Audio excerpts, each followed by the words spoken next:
Hello students. तो आज हम स्टार्ट करने जा रहे हैं ग्रेविटेशन। और यहाँ पर आज हम जो न्यूटन का दिया हुआ जो बेसिक लॉ है, लॉ ऑफ ग्रेविटेशन, उसको आज हम यहाँ पर स्टडी करेंगे। ठीक है, तो आप लोग हेडिंग डालिए ग्रेविटेशन। ग्रेविटेशन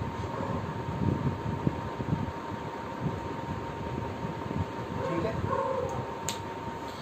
तो देखिए, पहले तो आप एक वो समझिए कि इस आपके मतलब आपका जो सिलेबस है 9th क्लास के सिलेबस में आता है ये फिज़िक्स में ग्रेविटेशन। तो बेसिकली जो आपका ग्रेविटेशन है ना, वो 2 चैप्टर्स को कंबाइन करके बनाया गया है। कैसे? इसके अंदर सिर्फ आप ग्रेविटेशन नहीं पढ़ोगे, बल्कि इसमें थोड़ा सा पार्ट इंट्रोड्यूस किया गया है आपका फ्लूइड मैकेनिक्स का भी। तो इसमें थोड़ा सा आपको फ्लूइड मैकेनिक्स भी देखने को मिलेगा, जिसमें आप देखोगे फ्लोटेशन वगैरह। ठीक है भाई। तो पहले हम यहाँ पे देखेंगे ग्रेविटेशन। तो पूरा ही चैप्टर हमें यहाँ पे कवर करना है, तो बड़े आराम से कवर करेंगे, बिल्कुल बेसिक कंसेप्ट देखते हुए। तो भाई ग्रेविटेशन, सबसे पहली बात तो यह है कि ग्रेविटेशन भाई क्या है, कहाँ से आइडिया आया भाई इसका ग्रेविटेशन का, या फिर ये कंसेप्ट कहाँ से स्टार्ट हुआ। तो देखो, ऐसा है कि न्यूटन ने ये बात ऑब्जर्व कि उसने स्टडी किया, उसने स्टडी करा कि दो मासेस अगर हैं तो ये एक दूसरे को m1 m2 किसी दूरी पे रखे हुए हैं, r डिस्टेंस पे मान लो, तो इनके बीच में एक फोर्स ऑफ अट्रैक्शन एग्जिस्ट करेगा, जिसको हम बोलते हैं क्या? Gravitational force. ठीक है भाई। देखो, ऐसा है ना कि बहुत सी बुक नहीं, ऐसी नॉलेज खैर बुक्स में तो नहीं है, लेकिन ऐसा लोग बोलते हैं कि वो न्यूटन के सर पे सेब गिरा था, तो इससे उसको ग्रेविटेशन का आइडिया आया, ग्रेविटेशनल फोर्स का आइडिया आया। ऐसा कुछ नहीं है। न्यूटन ने बहुत पहले ही ये चीज़ डिस्कवर कर ली थी कि ग्रेविटेशन फोर्स क्या होता है। हाँ, लेकिन इसका एग्जैक्ट रीज़न न्यूटन को भी नहीं पता था कि आखिर ग्रेविटेशन फोर्स होता क्यों है, क्यों आखिर ये दोनों मासेस आपस में एक दूसरे को अट्रैक्ट कर रहे हैं, कि मतलब क्या इन दोनों मासेस के बीच में ऐसा है जो आपस में एक दूसरे को अट्रैक्ट कर रहे हैं। ये बात न्यूटन को भी नहीं पता थी। ये बात प्रूव करी आइंस्टाइन ने फिर आगे जाकर। लेकिन न्यूटन ने ये बात डिस्कवर कर ली थी कि नेचर में एक ग्रेविटेशन फोर्स है, जिसकी वजह से हमारा पूरा सोलर सिस्टम और पूरा यूनिवर्स रुका हुआ है। ठीक है। वो तो उसने नॉर्मल लोगों को बताने के लिए वो सर पे सेब गिरने वाला एग्जाम्पल दिया था। ऐसा नहीं है कि उसके सर पे सेब गिरा था फिर बाद में उसे आइडिया आया, आइडिया उसको बहुत पहले आ गया था। ठीक है। तो यहाँ पर सबसे पहले न्यूटन ने कहा क्या कि इसने एक लॉ दिया, जिसको हम देखेंगे universal law of gravitation. Universal law of gravitation.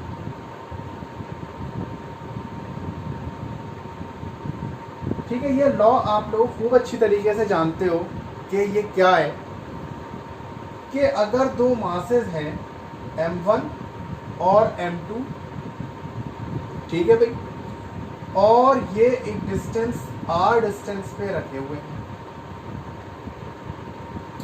ठीक है, तो ये दोनों मासेस एक दूसरे को अट्रैक्ट करेंगे। एक फोर्स ऑफ अट्रैक्शन लगेगा इन दोनों मासेस के बीच में।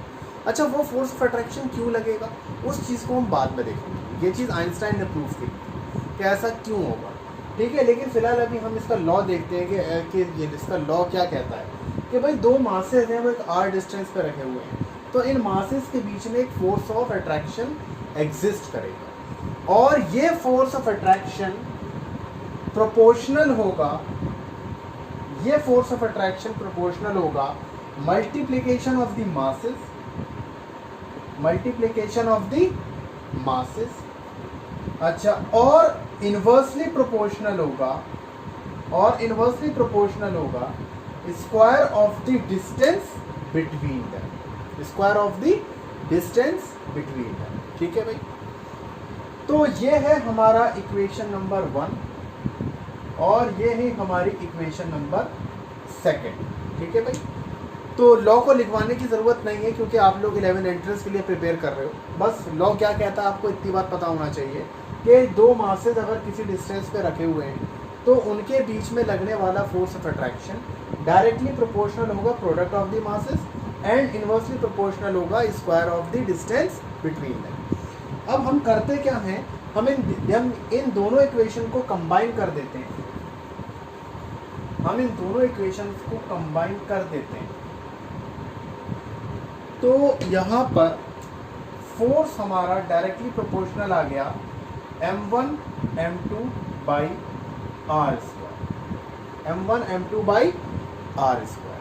ठीक है भाई, तो यहाँ पर हम जब प्रोपोर्शनलिटी का साइन हटाएंगे तो एक कांस्टेंट आएगा और ये कांस्टेंट आएगा कैपिटल G और m1 m2 by r square. ठीक है, अच्छा, और ये कैपिटल G क्या है कि ये कैपिटल G क्या है, हाँ, तो ये कैपिटल G है हमारा, इसको हम क्या बोलते हैं, इसको हम बोलते हैं यूनिवर्सल, इसको हम बोलते हैं यूनिवर्सल ग्रेविटेशनल कांस्टेंट, इसको हम बोलते हैं यूनिवर्सल ग्रेविटेशनल कांस्टेंट। ठीक है, और यूनिवर्सल ग्रेविटेशन कांस्टेंट की वैल्यू आप सब लोग जानते हो कि भाई कितनी होती है, तो भाई इसकी वैल्यू होती है हमारी कैपिटल G की वैल्यू होती है 6.67 into 10 raise to the power -11। ठीक है भाई, metre cube per KG per second square. ठीक है भाई, तो ये इसकी हमारी यूनिट होती है ग्रेविटेशनल कांस्टेंट। ठीक है भाई, अच्छा, अब देखो पहला एक सवाल हमारा यहाँ पे खड़ा होता है कि ये वैल्यू हम कहाँ से लेकर के आए, ये वैल्यू हमारे पास कैपिटल G की वैल्यू आखिर आई कहाँ से। तो देखो एक बात मैं आपको बताऊं कि कैपिटल G की वैल्यू हम कहाँ से लेकर के आए। हाँ, ये सवाल आपसे कोई पूछ सकता है, वैसे ही पूछ सकता है कि आखिर हम ये वैल्यू कहाँ से लाए। अच्छा, इसको यूनिवर्सल ग्रेविटेशन कांस्टेंट क्यों बोलते हैं, क्योंकि इसकी वैल्यू चेंज नहीं होती, एक ऐसा कांस्टेंट जो हर जगह वैलिड है। ठीक है, इसीलिए इसके नाम के आगे क्या लगा हुआ है, यूनिवर्सल कांस्टेंट। ठीक है भाई, कुछ कांस्टेंट होते हैं जिनकी वैल्यू वेरी करती रहती है, लेकिन इसकी वैल्यू क्या रहेगी, हर जगह कांस्टेंट रहेगी। ठीक है भाई, तो फिलहाल सबसे पहला सवाल खड़ा होता है कि ये हम उठा के लाए कहाँ से वैल्यू। तो देखो भाई, ये वैल्यू आई है एक्सपेरिमेंटली, ये वैल्यू आई है एक्सपेरिमेंटली। ठीक है भाई, अरे भाई एक्सपेरिमेंटली कैसे आ गई, एक्सपेरिमेंटली कैसे आ गई भाई। ठीक है, तो एक्सपेरिमेंटली मैं आपको बताता हूँ कैसे आ गई, कि इसमें क्या किया गया कि देखो यहाँ पर एक्सपेरिमेंटली अगर आप देखोगे तो पूरा मेथड तो आपकी समझ में नहीं आएगा। ठीक है, क्योंकि इसमें थोड़ा यूज़ मॉडर्न फिजिक्स का भी किया गया था, लेकिन इसमें मैं आपको थोड़ा बहुत बता देता हूँ कि इसमें अगर हम 1 kg का मास लें, दो मासेज लें हम 1 kg के, दो मासेज लें हम 1 kg के, और इसको हम 1 मीटर की दूरी पे रखें, इसको हम 1 मीटर की दूरी पे रखें, तो उनका जो फोर्स ऑफ अट्रैक्शन आएगा इन मासेस के बीच का, वो फोर्स ऑफ अट्रैक्शन की वैल्यू होगी 6.67 into 10 raise to the power -11। तो एक तरीके से जो कैपिटल G है हमारा, वो हमारा एक फोर्स ऑफ अट्रैक्शन ही है।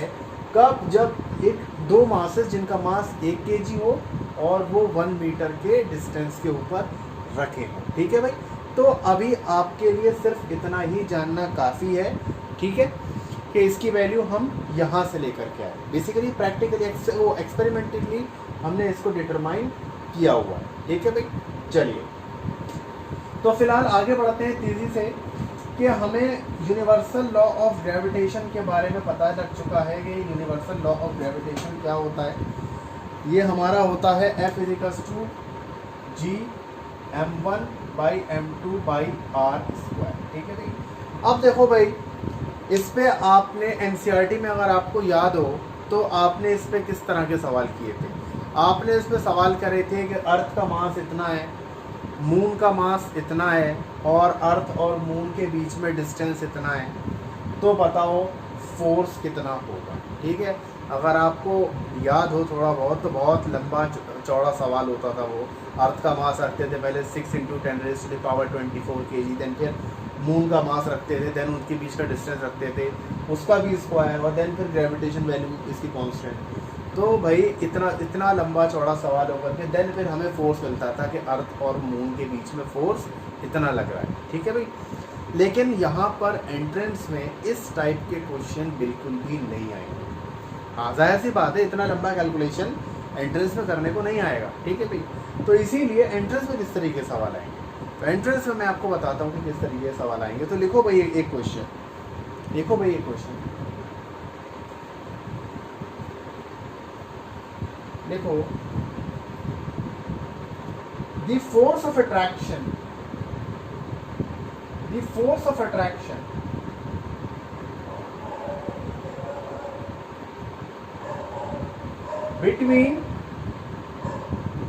between two masses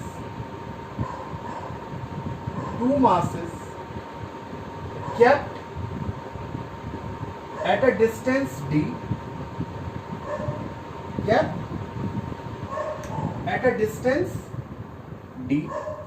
is f. If the distance between them becomes a thrice,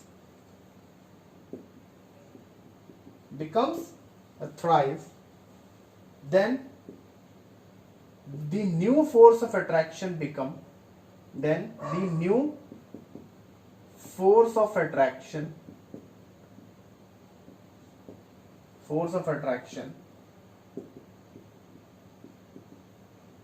f dash is, options भाई इसके क्या होंगे, ऑप्शंस हैं f/3, option B 3f, option C 9f, option D f/9। ठीक है भाई, तो इसमें आप वैसे तो कुछ लोगों ने आंसर गेस कर ही लिया होगा, बहुत आसान है कि इसको आप आंसर, इसमें आप क्वेश्चन आप देख लोगे क्या है। ठीक है, तो उसके बाद फिर मैं आपको बताता हूँ, ठीक है, कि इसको कैसे करना है। तो क्वेश्चन देख लिया आपने, ठीक है। तो ये कहता है कि मैं इसको रब कर रहा हूँ अब, और मैं बताता हूँ क्या है इसका आंसर, कि यहां पर वो कह रहा है कि अगर हमारे पास दो कोई मास ले लो m1 m2, इनके बीच का डिस्टेंस d है, तो फोर्स ऑफ अट्रैक्शन कितना है, f है। तो f भाई किसके बराबर होगा, f g m1 m2 by D square, in terms of d लिख लिया हमने। अब d क्या हो गया अभी हमारा, अब d हमारा थ्राइस हो गया, मतलब इसके डिस्टेंस को 3 गुना बढ़ा दिया, मतलब 3d कर दिया है। डिस्टेंस कितना हो गया, 3d। तो नया फोर्स ऑफ अट्रैक्शन कितना हो गया, g m1 m2 by 3d का स्क्वायर। हुआ कि नहीं हुआ। अब एक बार बताओ कि फोर्स ऑफ अट्रैक्शन हम जानते हैं इनवर्सली प्रोपोर्शनल है ना डी स्क्वायर के, तो बाकी सब लिखने की जरूरत क्या है। हम खाली ऐसा भी तो लिख सकते हैं कि force of attraction is directly proportional to d square, ये इक्वेशन नंबर 1। एंड यहां से क्या लिख सकते हैं, फोर्स ऑफ मतलब नया एफ डैश जो है वो बराबर होगा किसके, 3d का स्क्वायर। ठीक है भाई, ऐसे भी तो लिखा जा सकता है। अब देखो क्या होगा, इसको इक्वेशन नंबर 2 कह दो, इसको इक्वेशन नंबर 2 कह दो। अब यहां पर आप क्या करो, इक्वेशन 2 को डिवाइड कर दो इक्वेशन 1 से।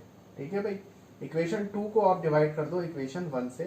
तो डिवाइड इक्वेशन 2 बाई 1, तो भाई क्या हुआ, f डैश बाई f, तो आप जानते हो कितना हो जाएगा, 1/3d का स्क्वायर बाई d का स्क्वायर। तो f डैश बाई f किसके बराबर हुआ, 1/3d का स्क्वायर इंटू d का स्क्वायर। तो भाई f डैश बाई f हमारा किसके बराबर हो गया, ये हो गया d square by 9d square. तो d स्क्वायर से d स्क्वायर कैंसिल, तो एफ डैश भाई हमारा कितना हो गया, एफ बाई 9 हो गया। ठीक है भाई, ठीक है भाई, तो एफ बाई 9 ऑप्शन डी था शायद। ठीक है, तो ये हो गया। आपको इतना भी कैलकुलेशन करने का जरूरत नहीं है इसके अंदर, आपको इतनी भी कैलकुलेशन करने की जरूरत नहीं है। ठीक है, आप फॉर्मूला देखो जरा, आप जरा फॉर्मूला देखो। फॉर्मूला इसका क्या कहता है, फॉर्मूला इसका कहता है F equals to G m1 m2 by r square, यही तो कहता है फॉर्मूला। आर मतलब फोर्स ऑफ अट्रैक्शन जो है वो इनवर्सली प्रोपोर्शनल है आर स्क्वायर के। फोर्स ऑफ अट्रैक्शन जो है वो इनवर्सली प्रोपोर्शनल है आर स्क्वायर, डिस्टेंस के इनवर्सली प्रोपोर्शनल के स्क्वायर है। तो आपने डिस्टेंस को 3 गुना बढ़ा दिया, आपने डिस्टेंस को 3 गुना बढ़ा दिया। अब एक बात बताओ, जब इनवर्सली प्रोपोर्शनल है तो डिस्टेंस बढ़ाने में फोर्स कम होगा या फिर ज्यादा होगा? जाहिर सी बात है कि फोर्स क्या होगा, बाई हो जाएगा, फोर्स कम हो जाएगा।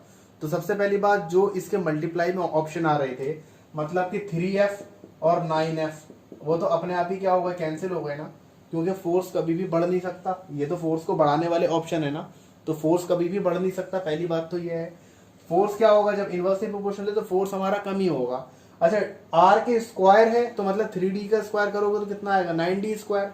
तो जाहिर सी बात है कितना हो जाएगा, f dash is equals to f by 9, 9 गुना हमारा फोर्स कम हो जाएगा। सीधी सी बात है यहाँ पर।